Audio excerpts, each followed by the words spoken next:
a nossa reflexão desta noite, eu falaria sobre vivendo acima do sistema mundano. Vivendo acima do sistema mundano. Pastor Antônio Gilberto tinha uma frase que ele dizia: a igreja é como um navio.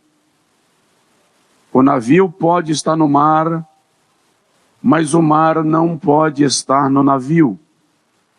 E ele acrescentava: a igreja pode estar no mundo, mas o mundo não pode estar na igreja. Por quê? Porque o termo igreja em si, tomado ao pé da letra, já significa tirados para fora. E o tirados para fora ali tem a ideia de arrebatados com força, tirados por pressão, dando a entender que nós somos tomados à força do poder do pecado e do poder das trevas. A epístola de Paulo aos Romanos, irmãos, é considerada a mais completa dentre todas as epístolas paulinas. Eu diria que a epístola aos Romanos, em grau de importância, erudição, grandeza doutrinária, no Novo Testamento, só é comparada à epístola aos Hebreus, que é uma epístola de uma grandeza, profundidade e erudição acima do comum. A epístola aos Romanos é tão ampla na sua abordagem doutrinária que alguns estudiosos chamam-na de catedral e enciclopédia do cristianismo, dada a abrangência de temas doutrinários tocados e tratados pelo apóstolo Paulo ao longo destes 16 capítulos. E é uma epístola escrita como um tratado. Se você é aluno de teologia, por exemplo, tem alunos do curso teológico aqui? Levanta a mão. Cadê os estudantes de teologia? Levanta a mão. Obrigado, Deus abençoe. Se você é um estudante de teologia, você pode fazer o seu TCC na epístola de Paulo aos Romanos muito facilmente, porque Paulo inicia um raciocínio no capítulo 1 e só vai fechar esse raciocínio no último capítulo, o 16. Se você estiver fazendo um mestrado, um doutorado, a epístola aos Romanos é uma tese de mestrado ou de doutorado, conforme você necessitar. Por quê? Porque Paulo divide a epístola por seções literárias. Ela está muito bem estruturada e organizada do ponto de vista literário. Por exemplo, no capítulo de número 1, Paulo escreve sobre o pecado e a corrupção dos gentios. E os estudiosos concordam entre si que a igreja de Jerusalém não era muito simpática a Paulo, porque ele se tornara pregador para os gentios, a quem os judeus tinham uma grande resistência. Então, quando Paulo abre a carta no capítulo 1, falando do pecado dos gentios, de certa forma, a igreja judaica diz assim: opa, parece que ele está se convertendo e entendendo que os gentios não prestam. Porque Paulo descreve a corrupção dos gentios de maneira terrível. Os gentios se corromperam de forma imoral. E o capítulo 1 trata disso. A ponto de Paulo dizer: Deus os entregou às paixões infames. Quando chegamos no capítulo 2, Paulo então começa a falar sobre o pecado dos judeus. Porque ele diz: os gentios pecaram na corrupção moral. E vocês pecaram na incredulidade porque rejeitaram o Filho de Deus. Aí Paulo faz um nivelamento. Ele mostra: os gentios pecaram na imoralidade, os judeus pecaram na incredulidade. E o apóstolo está dizendo mais ou menos o seguinte: o fato de o pecado dos gentios ser diferente do pecado dos judeus não torna os judeus menos pecadores. Aí ele vem no capítulo 3 e diz assim: todos pecaram. Aliás, vem uma verdade muito importante aqui, porque nós temos a mania, de modo particular aqui no Brasil, nós selecionamos pecado. Então, quando nós selecionamos pecado, nós julgamos o outro que pecou só pelo fato de ele ter cometido um pecado diferente do nosso. Então, presta atenção. O fato de o teu pecado ser diferente do meu não te torna menos pecador do que eu.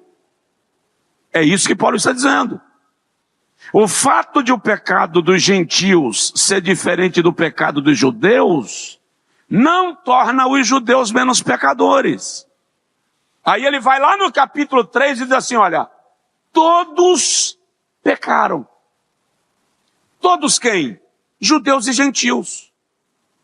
Todos pecaram e destituídos estão da glória de Deus. Paulo vai mostrar no capítulo de número 3, portanto, que não há ninguém que possa ser justificado diante de Deus pelas suas obras, porque todos são pecadores. No capítulo de número 3, quando Paulo apresenta que todos são pecadores, ele abre um leque para dizer: há um caminho de remissão. Que caminho é este? A fé. Que fé? Qual é a fé? Aí ele vem no capítulo 4 e vai nos apresentar a fé de Abraão. E Paulo diz que Abraão foi justificado pela fé. Mesmo quando todos os indícios da sua natureza indicavam que aquilo no que ele cria não era possível. Mas aí Paulo diz: ele se fortaleceu dando glória a Deus. Então Paulo vai tratar agora no capítulo 4 sobre a fé. Observe, capítulo 1, os gentios pecaram. No capítulo 2, os judeus também pecaram. No capítulo 3, Paulo diz: ninguém aponte o dedo para ninguém, todos pecaram. No capítulo 4 ele diz: todos nós podemos ser salvos e justificados pela mesma fé que tornou Abraão amigo de Deus. E é interessante que no capítulo 4 ainda, Paulo deixa muito claro que pela fé, todos nós fomos feitos filhos de Abraão. Pela fé. Então Paulo chega ao capítulo 5. Usando o mesmo argumento da fé, ele começa dizendo: somos, pois, justificados por Deus pela fé que há em Cristo Jesus. E aí convenhamos que o capítulo 5 de Romanos é um dos mais ricos da epístola, porque Paulo faz dois paralelos. Primeiro, Paulo faz um paralelo entre Cristo e Adão. Vocês estão aqui comigo? Aí Paulo mostra que onde Adão falhou, Cristo prevaleceu. É nesse capítulo que Paulo mostra que Cristo se humanizou para viver a mesma experiência na carne de Adão, sem pecar, para, por meio da sua santificação e morte, nos resgatar do poder do pecado. Depois Paulo faz um paralelo entre a lei e a graça, do versículo 12 a seguir. E Paulo mostra que nós não poderíamos ser salvos pela lei. Presta atenção. Capítulo 1, gentios pecaram. Capítulo 2, judeus pecaram. Capítulo 3, todos pecaram. Capítulo 4, todos podem ser justificados pela fé. Capítulo 5, Paulo vai mostrar que essa fé que nós herdamos em Abraão tem uma estrutura. E a estrutura da fé nos diz que ninguém aqui pode ser salvo pela observância da lei. Por quê? Porque a lei dependia da capacidade do homem em obedecê-la. Enquanto a graça não depende da capacidade do homem, a graça só depende da capacidade de Deus de resgatar o homem. Por isso que Paulo diz no capítulo 5, onde abundou o pecado, superabundou a graça. Aí, isso é muito sério, porque quando Paulo faz o paralelo da graça com a lei, ele está deixando muito claro que nenhum de nós, por mais santos que sejamos, teríamos condição de cumprir a lei na sua totalidade. Eu tenho um amigo, ele é empresário e é adventista. E ele chegou para mim e disse assim, se você me provar que eu não preciso guardar o sábado, eu me torno assembleiano. Eu disse a ele, eu não tenho que te provar nada. Não existe na Bíblia a preocupação de provar nada para ninguém. Você lê, estuda, entende, aceita ou rejeita. Sem provar. Aí eu disse para ele, mas eu vou te mostrar que tu não consegue obedecer a lei como tu queres. Como assim? Para começar, a lei mosaica não é composta de 10 mandamentos, como alguns acreditam. Aquele é o decálogo da lei moral, é um resumo da lei moral. A lei mosaica, irmãos, é composta de 613 mandamentos, subdivididos em lei moral, lei civil e lei cerimonial. A lei moral fala da minha relação com o meu próximo. A lei civil fala das minhas obrigações para com o Estado, a nação, o país. E a lei cerimonial fala dos meus deveres para com Deus, o templo, o culto e a adoração. Dos 613 mandamentos, 365 mandamentos eram chamados de mandamentos negativos, ou seja, aquilo que era terminantemente proibido fazer. 248 eram os mandamentos positivos, aquilo que era obrigatório fazer. E na lei, se o camarada obedecesse 99, Tiago faz uma paráfrase disso. Se o cara observasse 99 mandamentos e tropeçasse no 100º, perdeu os 99. Aí Paulo diz, ninguém pode ser salvo pela lei. Essa é a base de Romanos 5. Só pode ser salvo pela graça. Por isso que lá os Gálatas, ele dá um gancho e diz assim, Cristo nos resgatou da maldição da lei, fazendo-se maldição por nós. Esse é o capítulo de número 5. No capítulo de número 6, pastor, não estou entendendo, onde o senhor quer chegar? Eu quero chegar em Romanos 12. Eu quero lhe mostrar que o texto é literalmente, extremamente bem estruturado. Aí no capítulo 6, Paulo diz que essa fé que nos justifica e que revela que não podemos ser salvos pela lei, só pela graça. Paulo vai no capítulo 6 mostrar o propósito da lei. Por que a lei foi enviada? Já que ela não é capaz de salvar. Ela foi enviada para tornar notório o pecado. A lei foi enviada para te mostrar onde você está tropeçando. A lei foi enviada para te apresentar que existe um código de vida que Deus quer que nós cumpramos. E a lei foi apresentada para revelar o pecado. É isso que Paulo está dizendo. Aí no versículo 14 ele vai e diz, mas o pecado não terá mais domínio sobre vós. Porquanto não estáis mais debaixo da lei, mas debaixo da graça. No versículo 18 ele diz, agora, libertos do pecado, fostes feitos servos da justiça. No versículo 22 ele diz, libertos do pecado, fostes feitos servos da justiça e tendes o vosso fruto para a santificação. Ou seja, não é que você foi liberto para viver de qualquer jeito. Você foi liberto do pecado e tornado servo da justiça. Eu vou explicar para você entender. Você que é fazendeiro, passeou na sua fazenda a cavalo, aí quando você chega na sede da fazenda, você tira a sela, tira as rédeas e solta o cavalo. Ele está livre? Sim, pode ir. Mas ele está livre com limites, tem cerca. Você é livre. Mas ser livre não significa que você faz o que quer. Você foi liberto do pecado e feito servo da justiça.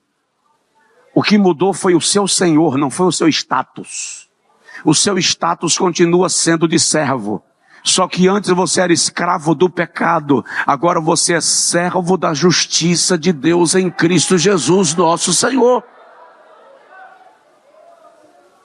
Aí chegamos ao capítulo 7, e no capítulo 7 o apóstolo Paulo traz para nós um fato muitas vezes mal interpretado, que nós só poderíamos ser livres da lei. A graça só poderia ser impetrada com a morte da lei. Onde a lei morreu? Em Cristo. Jesus disse que ele não veio para abolir a lei, ele veio para cumpri-la. Ou seja, a graça não poderia ser posta em ação enquanto houvesse um hífen da lei sem ser cumprido. Uma pesquisa entre rabinos judeus mostrou que o mais nobre de todos os rabinos na história só conseguiu observar 208 dos 613 mandamentos. Jesus, lembra quando Nicodemos vai conversar com Jesus e diz assim, nós sabemos que tu és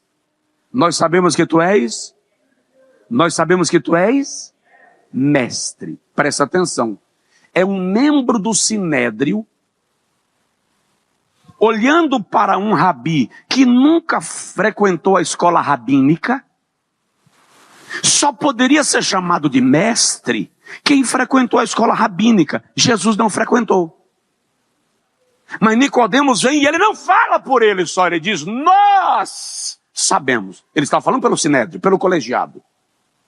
Até quem não vem aqui falar contigo reconhece que tu és rabi, vindo de Deus. Porque ninguém faz as obras que tu fazes se Deus não estiver nele. Então presta atenção. Jesus é o único que cumpriu a lei cabalmente. Vou lhe fazer entender agora um versículo que você já ouviu 1000 vezes. Está consumado. Diga comigo, está consumado. Repete, está consumado. Está consumado, como ninguém conseguiu cumprir a lei completamente, a graça não pôde ser impetrada. Mas Jesus cumpriu a lei integralmente, não deixou nada para depois. Quando ele disse, está consumado, ele está dizendo, Pai, a lei está cumprida, eu esgotei a lei, a conta está paga, não há mais nada que precise ser feito, a porta da graça já pode se abrir. É por isso que o véu do templo se rasga, de alto a baixo. Foi Deus quem mandou colocar o véu. Só o sumo sacerdote entrava. Agora, quando Jesus diz, está consumado, em tuas mãos entrego o meu espírito, o véu rasgou. O que significa? O acesso está aberto. O homem já pode entrar novamente. E por que rasgou de alto a baixo? Porque não foi o homem que rasgou, foi o próprio Deus que desceu rasgando o véu e dizendo, o caminho de acesso está aberto, porque a graça agora foi imposta. É nesse cenário da graça que Paulo diz, eu tenho uma guerra dentro de mim. Isso aqui é Romanos. É a tese, se você tem uma apresentação na faculdade teológica, que dia é hoje? Hoje é segunda, né? Se você tem uma apresentação na faculdade teológica amanhã, o trabalho está pronto. Tá? Paulo diz, na dispensação da graça que eu vivo, eu estou sob a lei do pecado. E os meus membros guerreiam dentro de mim. Para mim, esse é o texto mais humano de Paulo. Ele tira a roupa do apostolado, senta no meio da bancada da igreja, dá um toque assim no vizinho, fala com ele assim, ei, eu tenho as mesmas lutas que você. Eu enfrento os mesmos conflitos que você. Isso é Paulo dizendo, os meus membros fazem uma guerra dentro de mim. O bem que eu quero fazer, eu não faço. E o mal que eu não quero fazer, esse faço. Aí Paulo diz, miserável homem que sou. Quem me livrará do corpo dessa morte? E é interessante, o que é me livrará do corpo dessa morte? Eu já ouvi alguém dizendo por aí, eu vou chegar em Romanos 12, eu já ouvi alguém dizendo por aí que Paulo tinha medo de morrer. Negativo. Em nada tenho a minha vida por preciosa. Estou pronto não somente a ser preso, mas também a morrer pela causa do Evangelho de Jesus.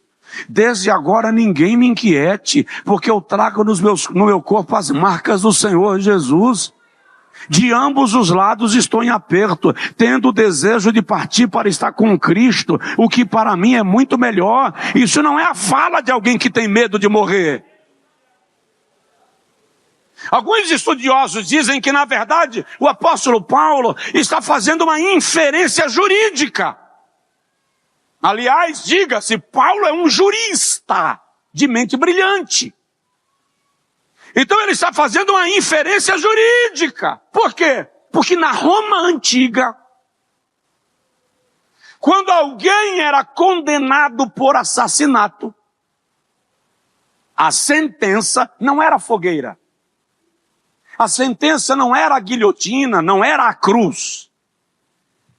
A sentença de alguém condenado por assassinato na Roma antiga era que o corpo da vítima era amarrado ao corpo do assassino, pele a pele, colado no corpo. O assassino sairia do tribunal arrastando o corpo da sua vítima, preso ao seu.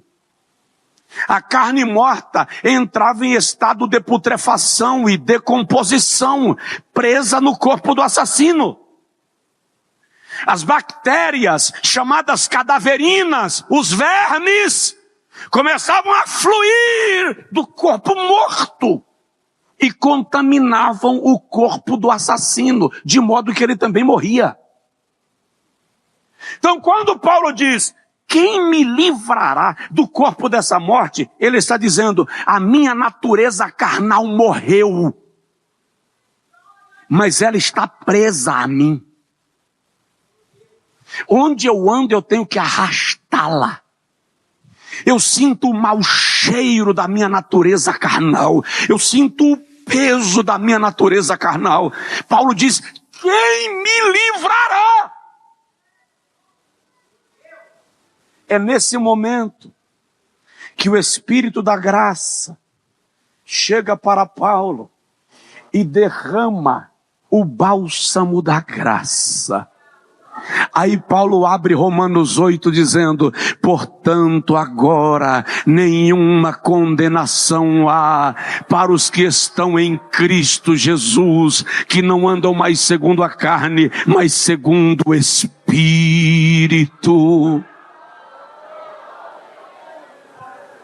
Aleluia! Diante disso, Paulo diz, que diremos, pois, a estas coisas? Se Deus é por nós, quem será contra nós? O que Paulo está dizendo é, o Deus que me resgatou da minha natureza carnal e pecaminosa, é o Deus que vai me dar vitória nos desafios e nas adversidades da vida. Aquele que nem a seu próprio filho negou, mas o entregou por nós, também nos livrará destas coisas. Quais coisas? As adversidades, vicissitudes e agruras da vida cristã.